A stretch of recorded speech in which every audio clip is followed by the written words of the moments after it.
우리 먼저 인사하겠습니다. 오늘도 우리 모두 승리합시다. 은혜 많이 받으세요. 감사합니다. 우리 성도님들 중에 혹시 올림픽을 잘 모르는 분들은 거의 없을 것입니다. 그렇다면 우리 성도님께서 혹시 패럴림픽이 무엇인지 혹시 아시나요? 네. 패럴림픽은 바로 정신적으로나 육체적으로 장애를 가진 선수들을 말한 국제 올림픽을 일컫는 말입니다. 그렇기 때문에 장애를 가지고 있지 않는 사람, 즉 비장애인은 이 패럴림픽을 절대 참여할 수 없다고 합니다. 하지만 이 패럴림픽에 장애를 가지고 있지 않는 사람, 즉 비장애인이 경기를 참여할 수 있는 방법이 단 한 가지 있다고 합니다.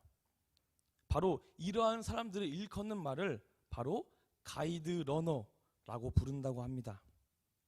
이 가이드 러너는 앞이 잘 보이지 않거나 아예 시력을 잃은 선수가 경기의 코스를 이탈하지 않게, 또한 그 코스를 안전하게 경기를 할 수 있게 도와주도록 길을 안내하는 사람을 일컫는 말이라고 합니다. 알파인 스키라는 경기라는 경우 가이드 러너와 선수 모두 헤드셋을 차고 경기를 한다고 합니다. 가이드 러너는 선수들보다 먼저 출발하여 코스에 대한 전반적인 상황과 또한 위험한 환경 요소를 파악하고, 더 나아가 선수들보다 그것들을 먼저 경험함으로 인하여서 가장 좋은 환경과 적절한 속도, 그 모든 코스를 그 비장애인 선수에게 헤드셋으로 알려준다고 합니다. 하지만 가이드 러너는 선수와 일정 거리를 벗어나거나 또한 직접적으로 선수를 신체 접촉을 하게 되면 실격음으로 매 순간 뒤에 오는 선수를 항상 확인하고 수시로 소통을 하고 함께 경기를 해나가는 규칙이 있다고 합니다. 그리고 마지막 결승선만큼은 가이드 러너가 먼저가 아닌 선수가 먼저 통과하여 큰 기쁨과 영광을 그 선수에게 돌린다고 합니다. 가이드 러너는 단순히 시각장애인 선수를 돕는 도움의 역할이 아닌 선수의 하나뿐인 동반자의 역할이기도 합니다. 또한 그 경기에 유리한 조건을 선수에게 제공하기 위해 선수만큼 혹은 그 이상 체력과 근력 운동, 또한 경기에 대한 지식을 더 공부하고 피나는 연습과 노력은 그들 매일매일 한다고 합니다. 그래서 그들은 경기를 하는 코스를 넘어 그들은 모든 것을 그들과 함께하고, 더 나아가 모든 삶까지도 함께하는 그런 인생의 동반자 같은 관계의 역할을 한다고 합니다. 시각장애 선수는 가이드 러너를 믿었기 때문에 믿음의 행동으로서 온전히 포기하고 그들만 믿고 따라갔던 것입니다. 하지만 만약 시력을 잃은 선수가 가이드 러너 없이 경기를 진행하게 되면 어떻게 되겠습니까? 또한 가이드 러너의 말을 믿지 않고 자신의 가고 싶은 그 길대로, 자신이 하고 싶은 그 뜻대로 나아간다면 과연 그 결과는 어떻게 되겠습니까? 단언컨대 그들은 다치거나 완주를 못할 가능성이 매우 높아질 것입니다. 아니, 거의 100% 완주를 하지 못할 것입니다. 오늘 본문의 말씀도 우리에게 비슷하게 알려주고 있습니다. 오늘 본문 속에 치유받은 자가 예수님을 섬기고 한 서기관과 제자가 예수님을 믿고 따르겠다고 말씀하고 있습니다. 그 당시에는 예수님을 따른다는 것은 자신의 모든 것을 포기하고 핍박과 고난 속에서도 항상 주님을 믿고 의지하며 주님과 함께 나아간다는 말을 선포하는 것입니다. 우리의 인생도 똑같습니다. 우리의 뜻과 마음대로 살아간다면 우리는 아무것도 할 수 없고 아무것도 이룰 수 없는 것입니다. 하지만 시각장애인 그 선수가 가이드 러너의 말을 믿고 따라감으로 인하여서 완주라는 큰 목표를 이루고 더욱이는 큰 영광을 그들 가운데 허락을 한 것입니다. 우리도 주님이라는 가이드 러너의 말씀에 한치의 의심도 없이 온전히 믿고 나아간다면 세상이 우리에게 줄 수 없는 영광과 은혜를 우리는 모두 느낄 수 있을 것입니다. 우리 산덕교회 성도님들은 온전히 주님만 바라보고 주님만 따르는 삶을 살기를 간절히 원하고 간절히 기도하겠습니다. 오늘 본 마태복음 8장은 예수님께서 마태복음 5장부터 7장까지의 산상수훈을 마치고 산에 내려오자마자 곧바로 치유사역을 통한 복음의 전파를 시작한 장이 오늘 본문 8장인 것입니다. 첫 번째 치유사역은 한 나병 환자를 만나서 그의 부정을 깨끗이 치료해 주신 것입니다. 또한 한 이방인 백부장을 만나는데 그는 중풍병으로 누워있는 자신의 하인을 치료해 줄 것을 예수님에게 권하고 간구했습니다. 바로 고쳐주겠다는 예수님의 말씀에 백부장은 굳건한 믿음을 선보였고 예수님은 그것을 놀라시며 그의 믿음을 칭찬하였고 더 나아가 그에게 너의 믿음 때문에 하인이 치유를 받았다고 말씀을 하고 있는 것입니다. 주님께서는 우리의 믿음을 항상 어디서나 지켜보고 계신다는 것입니다. 나의 믿음으로 인하여 누군가를 살리고 나의 믿음으로 인하여 한 영혼을 주님을 만나게 한다면 주님께서는 말씀과 같이 그런 기적을 우리 가운데 선포해 주실 거고 우리 가운데 행하여 주실 것입니다. 이후 오늘 본문 예수님께서 베드로의 집에서 열병에 누워있는 베드로의 장모를 고쳐주셨고 귀신 들린 자에게서 귀신을 쫓아주셨고 마지막으로 병든 자를 치료해 주셨습니다. 본문 14절과 15절을 함께 한 목소리로 읽도록 하겠습니다. 8장 14절입니다. 예수께서 베드로의 집에 들어가사 그의 장모가 열병으로 앓아 누운 것을 보시고 그의 손을 만지시니 열병이 떠나가고 여인이 일어나서 예수께 수종을 들더라. 아멘. 여기서 중요하게 볼 것이 있습니다. 바로 예수님의 행동으로 인한 베드로의 장모의 모습의 변화인 것입니다. 예수님은 첫 번째로 베드로의 장모의 집에 들어갔고 두 번째로 그녀를 보게 됐고 세 번째로 그녀의 손을 만지셨습니다. 이에 따라 베드로의 장모는 첫 번째 앓고 있던 열병이 떠나가고 두 번째 그 자리에서 일어나고 세 번째 예수님을 믿고 섬기게 되었던 것입니다. 유대인의 실천 사항을 담고 있는 책을 할라가라고 한다고 합니다. 이 할라가에 보면 열병에 걸린 사람과 접촉을 금지하고 있는 법이 있다고 합니다. 분명 이 베드로의 장모는 열병으로 인해 고통을 받으면서도 그것을 치료하기 위해 많은 의원을 찾아다녔고 더 나아가 많은 돈을 들여 약을 처방을 받았을 것입니다. 그러나 그 열병은 절대 떠나지 않았습니다. 예수님의 치유사역의 소문을 듣고 그 소문은 온 지역에 퍼졌습니다. 그렇기 때문에 많은 사람들은 자신의 집에 들어오셔서 고통 가운데 살아가는 자신의 인생을 변화시키고자 그 모든 것을 예수님께 치료받고 싶었을 것입니다. 자신의 집에 예수님을 모시려고 수많은 행동과 방법을 동원했을 것입니다. 하지만 결과는 어떠했습니까? 바로 베드로의 장모의 집에 들어가셨습니다. 그 당시 집 문 앞에는 주님을 믿고 있는 또한 교회를 다니고 있다는 증거나 교패가 없었을 것입니다. 더 나아가 그리스도인이라는 것을 알 수 있는 것이 없었을 것입니다. 그렇다면 주님께서는 많고 많은 사람들 중에 베드로의 장모의 집에 어떻게 들어가셨을까요? 바로 베드로의 믿음과 그 가정의 믿음을 보았던 것입니다.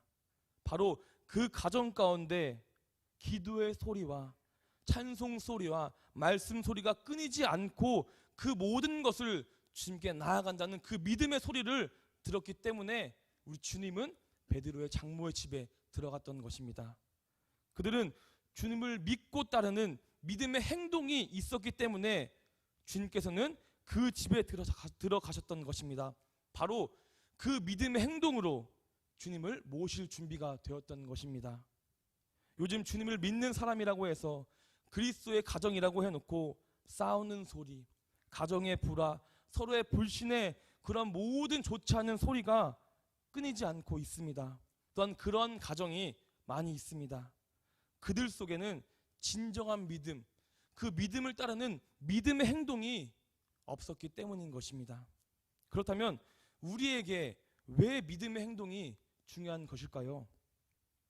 그 믿음의 행동 그 자체가 바로 하나님을 바라보고 하나님만 의지하고 따른다는 표현이기 때문인 것입니다. 바로 그 믿음의 행위가 나와 내 가정을 주님께 온전히 맡기겠다는 선포의 말씀인 것입니다. 토머스 브룩스는 믿음과 기도가 없는 가족은 지붕이 없는 집에 간 것과 같아서 쏟아지는 폭풍 후에 그대로 노출된 위험에 빠져 있는 것이다 라고 말하고 있는 것입니다. 우리 산득교회 성도님들은 어떠합니까? 우리 산득교회 성도님들은 어디서나 어느 곳에서나 주님을 믿고 따르는 믿음의 행동으로 그 누가 봐도 참된 그리스도인, 그 누가 봐도 주님을 믿는 그리스도의 가정의 모습으로 살아가길 간절히 원하고 간절히 소망하겠습니다. 다음으로는 베드로의 장모는 예수님의 능력으로 열병을 치유받았고 어떠한 행동으로 나아갔습니까? 바로 곧바로 일어나서 예수님을 섬기고 예수님을 따랐던 것입니다. 바로 이러한 믿음의 행동이 있었기 때문에 바로 그의 삶이 변화되고 온전히 그 열병이 치유되었던 것입니다. 우리는 우리들의 힘듦과 어려움, 슬픔과 고통, 아픔을 주님 앞에 해결해 달라고 기도로써 부르짖는 사람들이 많이 있습니다. 그로 인해 주님께서는 주님의 방법대로 우리에게 가장 알맞고 큰 평안과 위로를, 은혜를 우리 가운데 축복을 해주십니다. 하지만 그렇게 하나님의 응답을 받고 나서 우리들은 그 기쁨과 충만을 느끼고 나서 우리들의 행동은 어떠합니까? 주님 감사합니다. 주님 저희 어려운 문제를 주님이 해결해 주셔서 감사합니다. 오늘도 저에게 기쁨과 행복을 주셔서 너무 감사합니다. 이런 감사의 기도를 하지 않는 분이 더 많이 있습니다. 나의 문제를 해결받고 나의 고통과 슬픔을 치유받고 우리는 주님을 쳐다보지도 않고 돌아가는 분이 더 많이 있는 것이 우리의 현실인 것입니다. 심지어 우리 사람들끼리도 해결할 수 없는 문제를 해결하는 분, 즉 도움을 받은 분께는 선물을 주거나 감사 인사를 하는 것이 우리 인간적인 예의인 것입니다. 하지만 우리는 어떠합니까? 주님께 우리가 해결할 수 없는 그 모든 것들을 해결받고 우리는 주님께 감사의 기도를 하지 않고 곧바로 돌아가는 인생을 살아가고 있는 게 우리의 현실인 것입니다. 우리는 이제 변화해야 합니다. 믿음의 행동을 따라서 온전히 주님만 믿고 따라 나가야 한다는 것입니다. 베드로의 장모처럼 치유를 받았으면 즉시 일어나서 주님을 섬기고 따르는 참된 그리스도인, 믿고 따르는 믿음의 행동으로 나아가는 참된 그리스도인의 바로 그것들이 우리의 삶의 중심이 되어야 한다는 것입니다. 여기서 우리는 한 가지 명심해야 할 것이 있습니다. 본문 17절을 제가 읽어드리도록 하겠습니다. 이는 선지자 이사야를 통해 하신 말씀에 우리의 연약한 것을 친히 담당하시고 병을 짊어지셨도다 함을 이루려 하심이더라. 아멘. 방금 읽은 그 본문을 해석을 해보겠습니다. 우리의 연약한 것을 번역을 하면 슬픔 또는 병으로 해석을 할 수 있습니다. 그리고 담당하시고를 단어를 번역하면 위치상의 이동 또는 가져가다, 끝으로 짊어지셨다를 번역을 하면 고통을 참다, 들어 올리다라는 의미를 지니고 있는 것입니다. 즉 17절을 해석을 해보면 하나님께서는 우리의 고통이나 질병을 사라지게 하는 것이 아니라 우리를 대신해서 예수님께로 옮겨졌다는 사실을 우리는 말씀을 통해 알 수 있는 것입니다. 예수님께서는 자신의 고난과 죽음을 통해서 우리들의 질병과 고통과 슬픔을 참고 대신 가져갔다는 것을 우리는 본문을 통해 알 수 있는 것입니다. 우리의 평안과 행복을 주기 위해서 주님께서는 자신의 모든 것을 포기하고 고통과 슬픔과 아픔을 대신해서 가져가신 분이 바로 우리 주님인 것입니다. 우리들은 조금만 나에게 불이익이 온다면, 나에게 안 좋거나 나에게 고통이 온다면 절대로 그것을 잘 하지 않으려고 한다는 것입니다. 하지만 우리는 이제 다른 삶을 살아나가야 한다는 것입니다. 주님을 믿는 사람, 즉 참된 그리스도인, 즉 주님의 제자라면 주님께서 자신보다 우리를 생각한 것처럼 나보다 남을 위해서, 나보다 약한 사람, 나보다 힘든 사람, 나보다 어려운 사람을 위해서 내 모든 것을 줄 수 있는, 내 모든 것을 봉사할 수 있는, 섬기고 헌신할 수 있는 참된 그리스도인, 즉 믿음의 행동을 우리는 보여야 한다는 것입니다. 우리가 믿고 따르는 믿음의 행동으로 나아간다면 이 모든 것을 주님께서 우리에게 부어주신다고 분명히 말씀을 통해 우리에게 알려주고 있는 것입니다. 더 나아가 주님께서는 그 모든 것을 넘어서 우리의 인생을 책임져 주신다고 말씀을 통해 고백하는 것입니다. 우리 산도교회 성도님들은 마음속 깊이 이 말씀을 느끼면서 믿고 따르고 믿음의 행동을 살아가는 2023년이 되기를 간절히 소망하겠습니다. 본문 18절과 22절을 한 절씩 교독하고 마지막 22절을 함께 읽도록 하겠습니다. 본문 18절입니다. 예수께서 무리가 자기를 에워싸는 것을 보시고 건너편으로 가기를 명하시니라.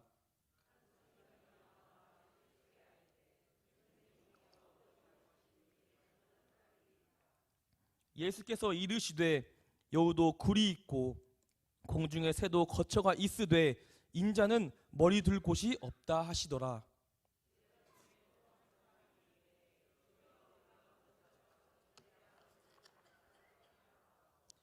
함께 읽겠습니다.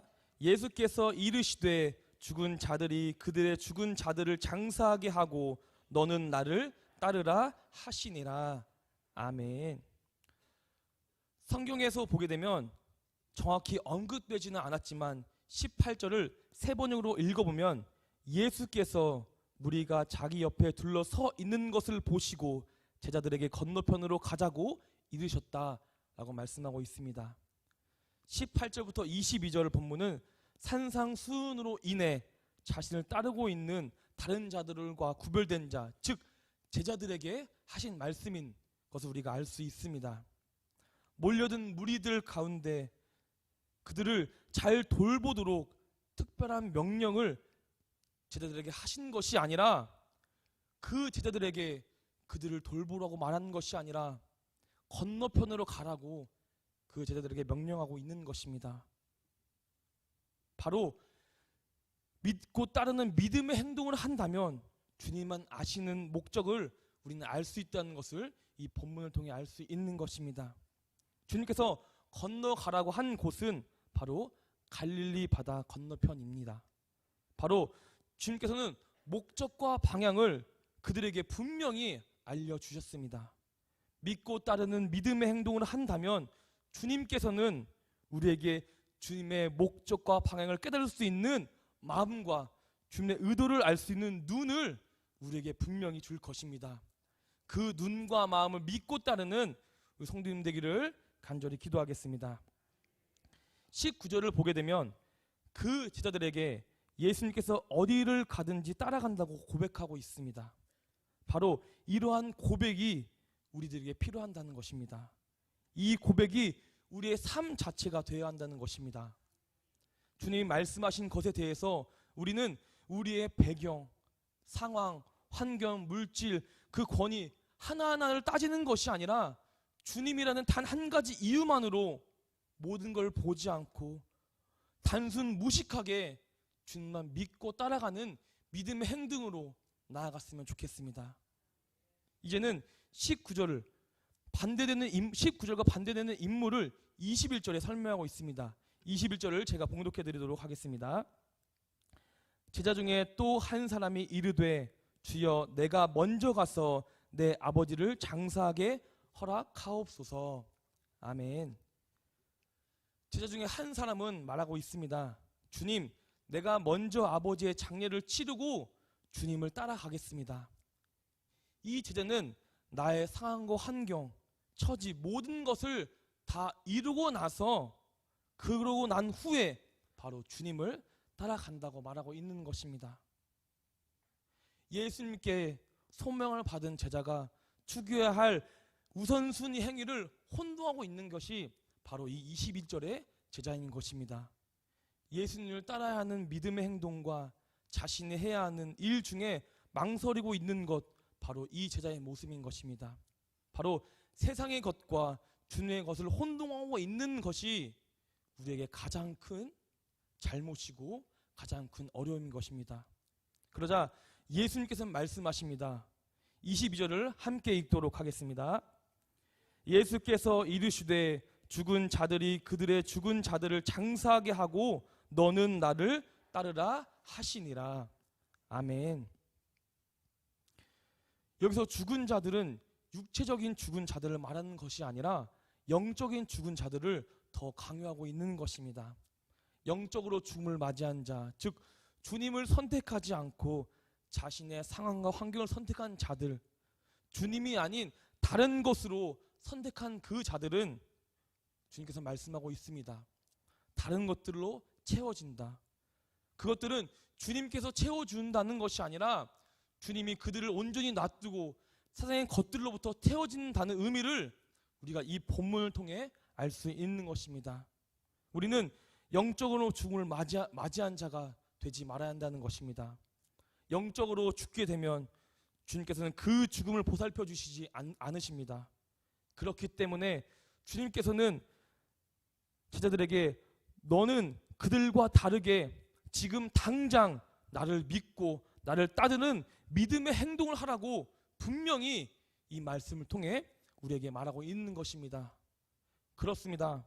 우리는 영적으로 깨어있는 상태, 즉 그 어떠한 것보다 주님을 따르는 믿음, 그 믿음의 행동으로 나아가는 삶이 바로 우리의 삶이 되어야 한다는 것입니다. 우리가 그 삶을 선택한다면 우리는 모든 것, 심지어 죽음까지도 주님께서 보살펴 주신다는 그 말씀을 우리는 알고 나아갈 수 있습니다. 그것을 넘어 그 어떠한 사탄 마귀가 틈하지 못하게 우리를 견고하게 지켜준다는 말씀도 포함되는 것입니다. 하지만 주님을 믿고 따르는 믿음의 행동은 결코 쉬운 것이 아닙니다. 주님께서는 자신을 따르는 사람들에게 설명하고 있습니다. 20절을 제가 읽도록 하겠습니다. 예수께서 이르시되 여우도 굴이 있고 공중에 새도 거처가 있으되 인자는 머리 둘 곳이 없다 하시더라. 아멘. 20절은 주님을 믿고 따르는 것, 즉 믿음의 행동으로 나아가야 된다면 희생, 봉사, 고난 등 그 모든 어려움이 있다고 그들에게 깨우쳐 주고 있는다는 것입니다. 새나 동물조차도 빈약하게나 몸을 피할 수 있는 보금자리가 있는데 나를 따라오는 자는 아무것도 없는 나그네의 인생을 살아가야 한다고 말하고 있는 것입니다. 하지만 우리는 그것들로부터 쓰러지는 것이 아니라 그 모든 것을 견디고 이기고 승리하여 주님을 믿고 따르는 믿음의 행동으로 나아가야 합니다. 성경에는 말하고 있습니다. 마태복음 9장 29절 말씀입니다. 이에 예수께서 그들의 눈을 만지며 이르시되 너희 믿음대로 되라 하시니. 아멘. 맞습니다. 주님을 의심하지 않고 온전히 굳건히 주님을 믿는다면 이 모든 것을 주님께서 이루어 주신다는 말씀인 것입니다. 믿음이 있으면 못할 것이 없고 믿음이 없으면 아무것도 할 수 없는다는 그 사실을 우리는 기억해야 하며 우리의 삶을 살아나가야 한다는 것입니다. 우리 산들교회 성도님들은 그 어떠한 상황과 환경을 따지는 것이 아니라 주님이라는 한 가지 이유만으로도 모든 것을 믿는 굳건한 믿음을 가지고 삶을 나아가셨으면 좋겠습니다. 말씀을 마치겠습니다. 우리는 믿고 따르는 믿음의 행동으로 나아간다는 것입니다. 나의 상황과 환경, 처지 등 세상의 것을 따지는 것이 아니라 주님이 우리에게 말씀하신다면 단 1분 1초도 고민하지 않고 그 순간 바로 곧 따를 수 있는 믿음의 행동이 우리는 필요하다는 것입니다.